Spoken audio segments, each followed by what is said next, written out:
Assalamualaikum warahmatullahi wabarakatuh. Perkenalkan, nama saya Dian Jayaputra. Saya akan mempresentasikan hasil penelitian saya yang berjudul Pengaruh Struktur Modal Terhadap Nilai Perusahaan Subsektor Properti dan Real Estate yang terdaftar di Bursa Efek Indonesia periode 2017 sampai 2019. Pertama, saya ingin mengucapkan terima kasih kepada dosen pembimbing saya, Ibu Anissa Rahman, dan juga dosen penelaah yang akan memberikan kritik dan saran terhadap penelitian saya. Bab 1, Pendahuluan. Latar belakang masalah. Subsektor properti dan real estate adalah salah satu sektor yang berkembang dan berperan penting dalam pembangunan. Perkembangan sektor properti dan real estate di suatu negara dapat mencerminkan peningkatan akan kebutuhan infrastruktur, baik infrastruktur perumahan, begitu juga dengan infrastruktur kebutuhan bisnis seperti hotel, perkantoran, pergudangan, dan lainnya. Peran dari sektor ini juga dapat mendukung perkembangan sektor industri lainnya. Menurut Santoso, salah satu sektor yang memberikan sinyal jatuh atau sedang berkembangnya perekonomian di suatu negara adalah industri properti dan real estate. Hal ini mengindikasikan bahwa semakin banyak industri yang bergerak di bidang subsektor properti dan real estate menandakan perkembangan perekonomian di Indonesia. Wibowo dan Pujianti menyatakan bahwa infrastruktur yang berkembang pesat dan kemudahan pengusaha untuk berinvestasi antar negara menjadikan dunia usaha semakin kompetitif. Oleh karena itu, setiap perusahaan dituntut untuk mempertaruhkan kelangsungan usahanya untuk menciptakan strategi yang tepat untuk bersaing dengan kompetitornya. Suatu perusahaan didirikan didasarkan dari tujuan tertentu yang jelas dan ingin dicapai oleh perusahaan. Tujuan yang ingin dicapai antara lain adalah memaksimalkan laba dan kekayaan pemegang saham. Namun untuk mencapai tujuan tersebut, perusahaan harus dapat memaksimalkan nilai perusahaan. Nilai perusahaan diartikan sebagai nilai pasar karena nilai perusahaan akan menunjukkan kemakmuran pemegang saham secara maksimal sejalan dengan peningkatan harga saham perusahaan, sehingga manajemen akan mengambil kebijakan sebagai upaya untuk meningkatkan nilai perusahaan dengan peningkatan kemakmuran pemegang saham dan pemilik saham yang tercermin dari harga saham. Pada penelitian ini, fokus yang akan diteliti guna mempengaruhi nilai perusahaan berfokus kepada struktur modal. Pengambilan keputusan pendanaan yang berkenaan dengan struktur modal harus dilakukan dengan hati-hati oleh perusahaan, karena struktur modal ini akan berpengaruh terhadap nilai perusahaan. Struktur modal sendiri akan menunjukkan perbandingan antara jumlah utang jangka panjang dan modal. Dalam operasinya, perusahaan yang mengenakan utang akan dapat penghematan pajak, karena pajak dihitung dari laba operasi setelah dikurangi dengan bunga hutang, sehingga laba bersih semakin besar dibanding dengan perusahaan yang tidak menggunakan hutang. Hal ini mengindikasikan bahwa semakin besar struktur modal, maka nilai perusahaan akan semakin meningkat. Namun perusahaan tidak mungkin untuk menggunakan 100% hutang sebagai struktur modal, karena besaran hutang berpengaruh terhadap risiko keuangan perusahaan. Risiko yang akan timbul dikarenakan ketidakmampuan perusahaan untuk membayar bunga dan angsuran pokok dalam keadaan keuangan yang buruk. Dalam kondisi ini, besaran hutang akan menjadi bumerang dan menurunkan nilai perusahaan. Perusahaan dipaksa untuk mampu menentukan besaran hutang yang dapat ditanggungnya. Karena itu, dalam batas waktu tertentu dapat meningkatkan nilai perusahaan, sehingga dapat dinyatakan bahwa struktur modal dapat berpengaruh terhadap nilai perusahaan. Berdasarkan latar belakang, maka rumusan masalah dari penelitian ini adalah bagaimana pengaruh struktur modal terhadap nilai perusahaan pada sektor properti dan real estate yang terdaftar di Bursa Efek Indonesia periode 2017 sampai 2019. Berdasarkan rumusan masalah, maka tujuan penelitian ini adalah untuk menguji secara empiris dan menganalisis perubahan struktur modal terhadap nilai perusahaan pada subsektor properti dan real estate yang terdaftar di Bursa Efek Indonesia. Penelitian ini diharapkan dapat bermanfaat untuk satu bagi akademisi. Penelitian ini dapat dimanfaatkan sebagai referensi bagi peneliti lain di masa depan yang tertarik untuk melakukan penelitian yang sama dengan penelitian ini. Yang kedua, bagi emiten, penelitian ini diharapkan dapat bermanfaat untuk menjadi acuan dalam mengambil keputusan untuk perusahaan guna meningkatkan nilai perusahaan dengan memperhatikan struktur modal seperti penelitian ini. Bagi investor, hasil penelitian ini dapat digunakan sebagai bahan referensi untuk mengambil keputusan dalam berinvestasi pada perusahaan subsektor properti dan real estate. Selanjutnya kita masuk pada bab 2, yaitu landasan teori. Yang pertama adalah teori sinyal. Teori sinyal merupakan suatu model di mana struktur modal merupakan sinyal yang dikemukakan oleh manajemen kepada pasar. Perusahaan yang meningkatkan hutang dapat dipandang sebagai perusahaan yang meyakini prospeknya di masa depan. Karena keyakinan tersebut, maka manajemen memiliki keberanian untuk menggunakan hutang yang lebih besar. Para investor diharapkan dapat menangkap sinyal bahwa perusahaan mempunyai prospek yang baik, oleh karena itu hutang merupakan tanda atau sinyal positif. Selanjutnya adalah nilai perusahaan. Nilai perusahaan merupakan kinerja perusahaan yang ditunjukkan oleh harga saham yang terbentuk dari permintaan dan penawaran pasar modal yang mencerminkan penilaian masyarakat terhadap kinerja perusahaan. Tingginya harga saham menyebabkan tingginya nilai perusahaan dan peningkatan kepercayaan pasar. Tidak hanya pada kinerja perusahaan saat ini, tapi juga prospek di masa yang akan datang. Pengukuran nilai perusahaan. Yang pertama adalah Price Earning Ratio atau PER. Adalah rasio yang digunakan untuk menghitung tingkat pengembalian modal yang diinvestasikan pada suatu saham. Kecilnya nilai PER suatu saham adalah hal yang baik, dan dapat disimpulkan bahwa rasio PER memiliki pengaruh yang berbanding terbalik dengan harga saham.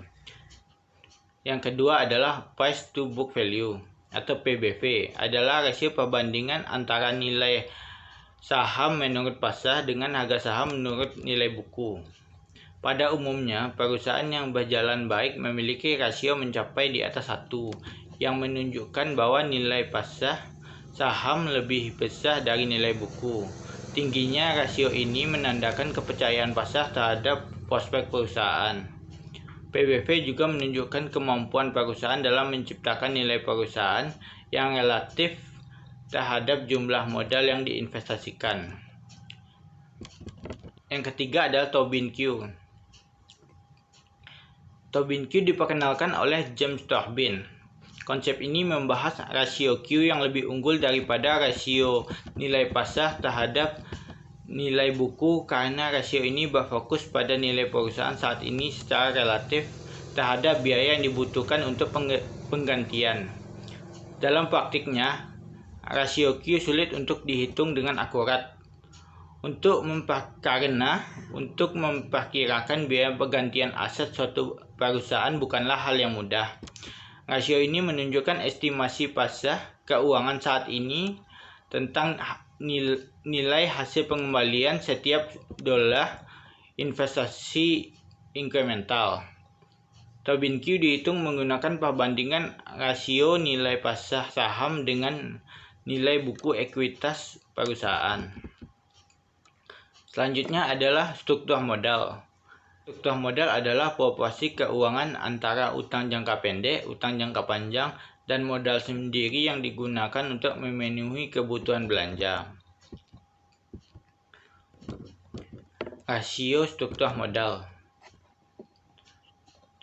Pertama adalah total debt to total asset atau disingkat DAH. Rasio ini digunakan untuk mengukur besaran jumlah aktiva perusahaan yang dibiayai dengan hutang. Besarnya rasio ini berarti besarnya jumlah modal pinjaman yang digunakan untuk investasi pada aktiva agar menghasilkan keuntungan. Yang kedua adalah total debt to equity atau disingkat DEH. Rasio ini digunakan untuk mengukur perimbangan antara kewajiban yang dimiliki perusahaan dengan modal sendiri. Rasio ini juga dapat diartikan sebagai kemampuan perusahaan dalam memenuhi kewajiban pembayaran hutang dengan jaminan modal sendiri. Yang ketiga adalah long term debt to equity. Rasio ini digunakan untuk menunjukkan hubungan antara jumlah pinjaman jangka panjang yang diberikan oleh kreditur dengan jumlah modal sendiri dari perusahaan. Rasio ini juga digunakan untuk mengukur besaran perbandingan antara hutang jangka panjang dengan modal sendiri. Selanjutnya, bab 3, metodologi penelitian. Yang pertama, kita masuk pada jenis dan sumber data. Jenis data yang digunakan dalam penelitian ini adalah data sekunder yang bersifat kuantitatif yang diperoleh dari publikasi laporan keuangan oleh Bursa Efek Indonesia. Data tersebut diperoleh dengan mengakses situs www.idx.co.id sebagai sumbernya. Selanjutnya ada populasi dan sampel. Populasi yang digunakan dalam penelitian ini adalah seluruh perusahaan subsektor properti dan real estate yang terdaftar di Bursa Efek Indonesia. Sampel. Pemilihan sampel didasarkan kepada metode non-probability sampling, tepatnya metode process sampling. Dari teknik tersebut, jumlah sampel yang dihasilkan untuk penelitian ini adalah 41 perusahaan. Data yang digunakan dalam penelitian ini, yang pertama analisis deskriptif, yang kedua uji klasik. Yang pertama analisis deskriptif, yang kedua uji asumsi klasik, yang ketiga analisis regresi linear sederhana, yang keempat uji hipotesis. Selanjutnya adalah bab 4, hasil dan pembahasan. Berikut adalah gambaran objek penelitian. Dapat dilihat pada tabel, variabel nilai perusahaan memiliki nilai minimum sebesar 0,14 dan nilai maksimum sebesar 2,35 dengan nilai rata-rata 0,7894 dengan nilai standar deviasi 0,56151. Sedangkan untuk variabel struktur modal nilai minimumnya adalah 0,08 dan nilai maksimum 1,83 dengan nilai rata-rata 0,6704 dengan nilai standar deviasi 0,45074. Selanjutnya adalah uji asumsi klasik. Yang pertama uji normalitas. Dari tabel terlihat bahwa nilai signifikan sebesar 0,072. Hal ini menunjukkan nilai signifikan karena lebih besar dari 0,05. Maka nilai residual dari penelitian ini dapat disimpulkan berdistribusi normal sehingga data pada penelitian dapat dinyatakan berdistribusi normal. Selanjutnya uji autokorelasi.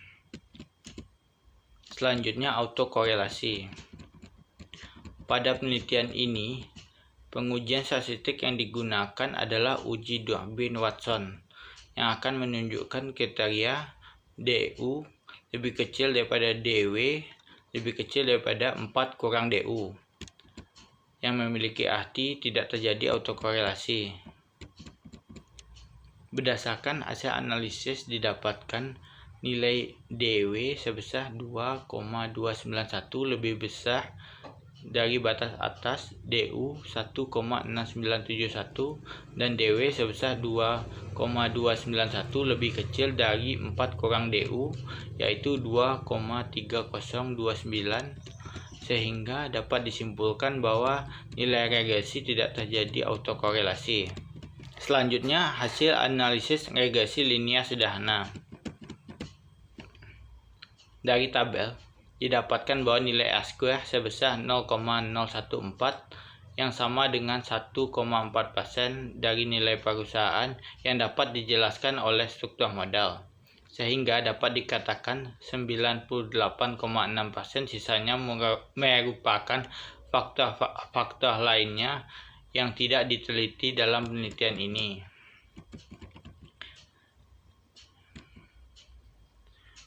Berikut adalah uji hipotesis uji T. Berdasarkan tabel dapat dinyatakan bahwa koefisien regresi struktur modal Bhaskov positif sebesar 0,149 dengan T hitung 1,205 yang lebih kecil dari T tabel yang bernilai 1,984 dan nilai signifikan sebesar 0,231. Oleh karena itu dapat disimpulkan bahwa struktur modal tidak berpengaruh signifikan terhadap nilai perusahaan pada subsektor properti dan real estate yang terdaftar di Bursa Efek Indonesia periode 2017 sampai 2019, sehingga hipotesis ditolak. Hasil penelitian ini sejalan dengan penelitian yang dilakukan oleh Irawan dan Kusuma pada 2019 yang menyatakan bahwa struktur modal tidak berpengaruh kepada nilai perusahaan, yang berarti bahwa jika perusahaan mengubah struktur modalnya tidak akan memberi pengaruh kepada nilai perusahaan. Begitu pula dengan hasil penelitian Utomo dan Christie pada 2017 yang menemukan bahwa struktur hutang yang diukur dengan DER tidak berpengaruh signifikan terhadap PBV. Hal ini mengindikasikan bahwa DER yang dimiliki perusahaan yang menandakan nilai hutang yang besar tidak berpengaruh pada penurunan PBV. Selanjutnya adalah bab 5 penutup. Pertama adalah kesimpulan. Hasil analisis dan pembahasan dapat disimpulkan bahwa struktur modal tidak berpengaruh terhadap nilai perusahaan pada perusahaan subsektor properti dan real estate yang terdaftar di Bursa Efek Indonesia periode 2017 sampai 2019. Keterbatasan penelitian. Penelitian ini masih memiliki banyak keterbatasan sehingga diharapkan pada peneliti selanjutnya dapat mengatasi keterbatasan tersebut. Keterbatasan penelitian ini adalah dari jumlah sampel yang digunakan dalam penelitian relatif sedikit, dikarenakan dari 65 perusahaan subsektor properti dan real estate, hanya 41 perusahaan yang dapat digunakan dengan jumlah data 123, dan dari 123 terdapat 21 data outlier, sehingga data perusahaan yang dapat diolah hanya sebesar 102 data. Saran. Disarankan untuk penelitian selanjutnya dilakukan penambahan sampel yang menggunakan perusahaan selain subsektor properti dan real estate, sehingga hasil yang didapatkan lebih dapat digeneralisasi, dan disarankan untuk menambahkan variabel independen lain yang mungkin dapat mempengaruhi nilai perusahaan seperti profitabilitas, keputusan pendanaan, dan ukuran perusahaan dan lainnya.